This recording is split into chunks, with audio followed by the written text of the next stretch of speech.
I want to give all praises and glory to Yahweh, Bahashem, Yahweh Shai, Bahashem, Ruach Kadash.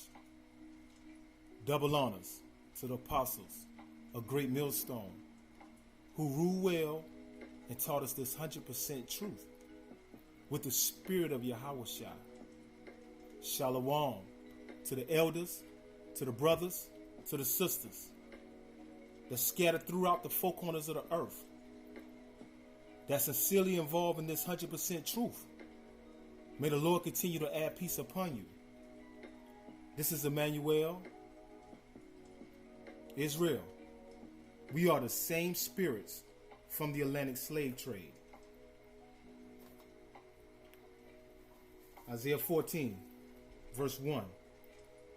For the Lord Yahweh will have mercy on Jacob, and will yet choose Israel, and set them in their own land. And the strangers shall be joined with them, and they shall cleave to the house of Jacob. And the people shall take them, and bring them to their place. And the house of Israel shall possess them in the land of the Lord for servants and handmaids. And they shall take them captives, whose captives they were, and they shall rule over their oppressors. And it shall come to pass in the day that the Lord shall give thee rest from thy sorrow, and from thy fear, and from the hard bondage wherein thou hast made to serve.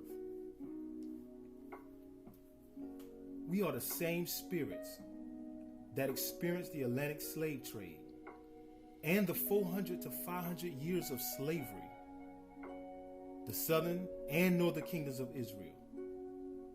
In the Apocrypha, it shows that the northern kingdom, which consists of now the so-called Latinos and so-called Native Americans, got to this side of the earth between 721 and 724 BC during the Assyrian captivity. And this is why Killer Columbus could never discover something that was already there and written about also in the Book of Kings. These Edomites gathered a lot of them up and took them back to Spain, Portugal, England, France, and wherever they saw fit to be servants. They knew who they were looking for. They knew they were searching for the northern kingdom because they already knew where the southern kingdom was located. You see, the devil, he knows some scriptures as well. As we all know, they gave them diseases to kill them off and to show that they are here to conquer and fulfill prophecy. So as that's in motion, you got the Ishmaelites, which are the so-called Arabs. You got the Hamites, which are the so-called Africans, gathering us up, the southern kingdom, the Negroes, the West Indies, and the so-called Haitians. They waiting on Esau to bring them ships so they can load us up. So understand that it's not just Esau that contributed in slavery. It was many other nations. It was never Africans selling Africans. It was Africans selling Negroes. We are not the same people. That's the witchcraft of Esau that he embedded in our mindset to try to label us to be Africans, knowing we were Israelites. The families of the Belkar Declaration also helped fund the trades, making us slaves throughout the nations on earth under Esau's rulership. But the Lord, the Lord Yahweh Ba'ashem Yahweh Shai, he said it was punishment for breaking the commandments over and over. And in this captivity, the only deliverance will be by him and repenting. So he placed these curses upon us that's written in the book of Deuteronomy 28, verses 15 on down, to be a sign of who we are to amongst everybody, to see that we are the chosen in spite of our temporary condition. That's him. That's the Lord judging the nation as a whole. So when it's time for the final judgment for the other nations, it will only be fair to judge them the same. Ecclesiastes chapter 3, verse 15. That which hath been is now, and that which is to be hath already been. And the Most High requireth that which is past. And moreover, I saw under the sun the place of judgment, that wickedness was there, and the place of righteousness, that iniquity was there. Okay? So what's already been has already been here before, meaning us. We've already been here. He's going to punish. You're going to go to the spirit world, and you're going to wait on your number to be called. And you're going to come back down here on earth and fulfill out your judgment. That's the way that the Lord designed that. All the spirits go up to the heaven, whether you're wicked or whether you was righteous. Ecclesiastes 12, verse 7.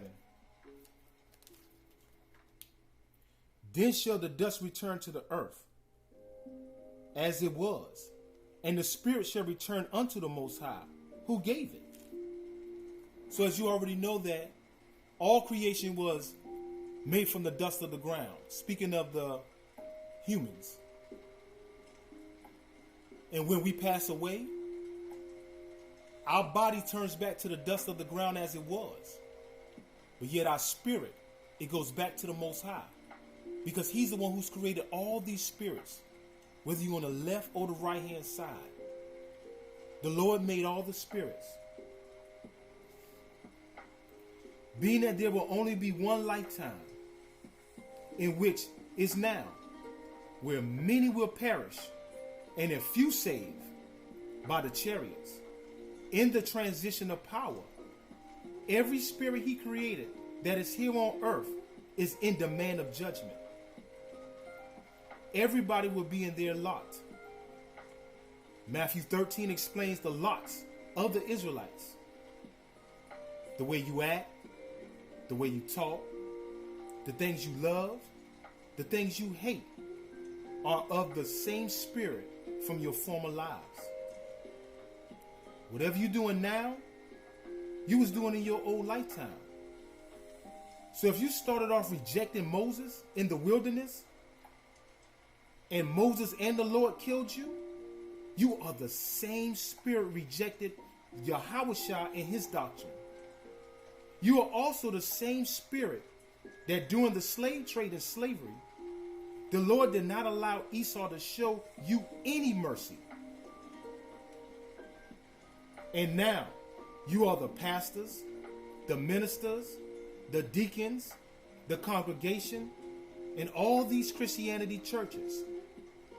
You are the nigger cop, not the fair cop, or any law enforcement and military that you set yourself to be part of, to join hands with this devil.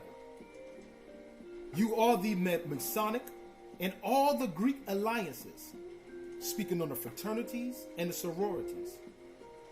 You are also that nigger on the block, or that nigger that's not on the block, yet hating, killing your own brother, and following after all these false doctrines and traditions of men. Those are your lots, Israel, right now. Wherever you see fit, that's where you at. You have to pay for not repenting this round. Although this round right here is when the Lord opened the book. We didn't understand these future prophecies as we was coming up in these other generations, and we was writing these scriptures. We didn't understand what we saw, but we wrote them down as the Lord told us. Because yet in this generation, everything was going to be fulfilled and opened up back to us. Exodus 20. Let's start at verse 3.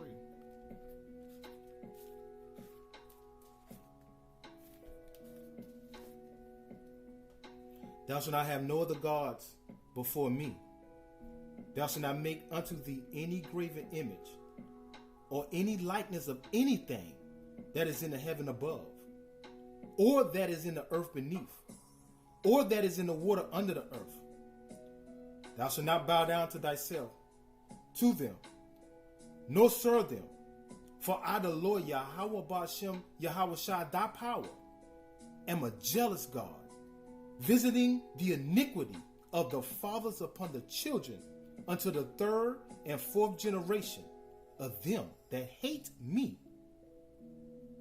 and showing mercy unto the thousands of them that love me and keep my commandments.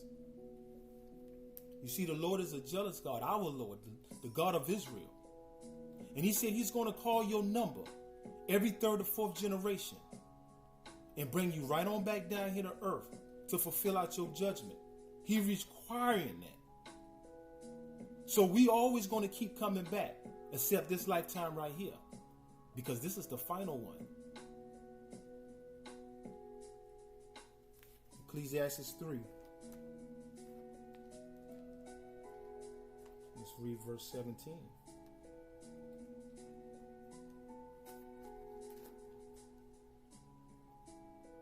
I said in my heart, the Most High shall judge the righteous and the wicked, for there is a time there for every purpose and for every work.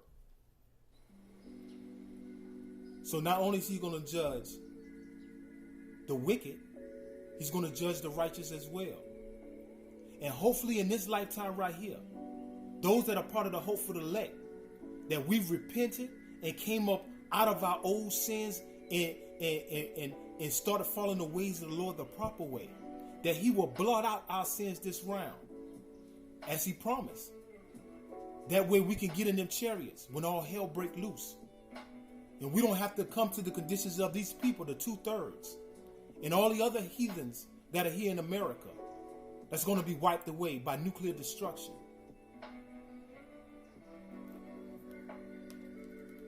Deuteronomy chapter 32. Let's read verse 7. Remember the days of old. Consider the years of many generations.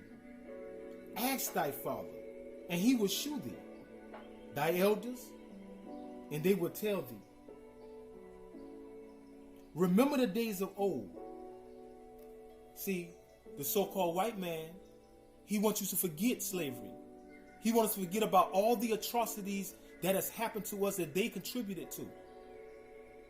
As if none of this had never happened.